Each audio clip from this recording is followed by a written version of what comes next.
Hello everyone, अनि तपाईँहरूलाई फेरि पनि स्वागत छ मेरो छोटो मिनी ब्लगमा। आज चाहिँ म चाहिँ सङ्गति जाँदैछु। हेर्नु न साथीहरू, बाटोमा एक्लै भएर के गरौँ भनेर चाहिँ भिडियो गराएको छु। अनि आज चाहिँ म एक्लै छु। अनि बाटोमा चाहिँ मैले चाहिँ साथीलाई भेटाएँ। अनि उहाँले चाहिँ हाई गर्दै पोज दिँदै हुनुहुन्थ्यो।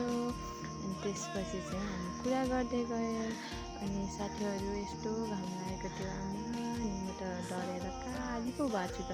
अनि त्यसपछि चाहिँ हामी कुरा गर्दै गएँ। अनि कुरा गर्दै जाँदाखेरि हामी चाहिँ चर्च आइपुग्यो। फाइनली हाम्रो चर्च चाहिँ अनि हामी भित्र गएँ। अनि भित्र गएर आराधना गरेँ, स्तुति प्रशंसा गरेँ। अनि त्यसपछि चाहिँ मैले चाहिँ सानो नानी बाबुहरूलाई चाहिँ सुरुको प्रार्थना गर्न सिकाएँ हेर्नु साथीहरू। अनि त्यसपछि चाहिँ मैले चाहिँ यसुको कथाबाट नानीहरूलाई चाहिँ एक्टिङ गर्दै अनि हातको हाउभाउ गर्दै चाहिँ मैले चाहिँ कथा सुनाएँ। अनि कथा सुनाइसकेपछि मैले चाहिँ क्वेसनहरू सोधेको थियो।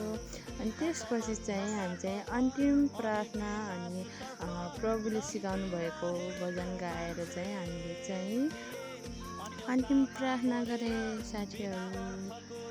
साथीहरू यति धेरैजना आउनुभएको थियो, प्रभुको छोराछोरीहरू यति धेरैजना आउनुभएको थियो।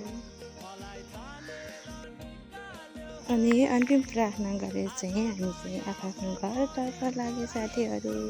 अनि एक्लै भएँ यो बेलामा चाहिँ मैले चाहिँ आफ्नो बुढोलाई सम्झेको थियो। अनि उहाँ भएको भए अनि कुरा गर्दै अनि कल गर्दै झगडा गर्दै हामी चाहिँ घर फर्किन्थेँ। त्यसैले मैले चाहिँ बुढालाई सम्झेको छु यो समयमा।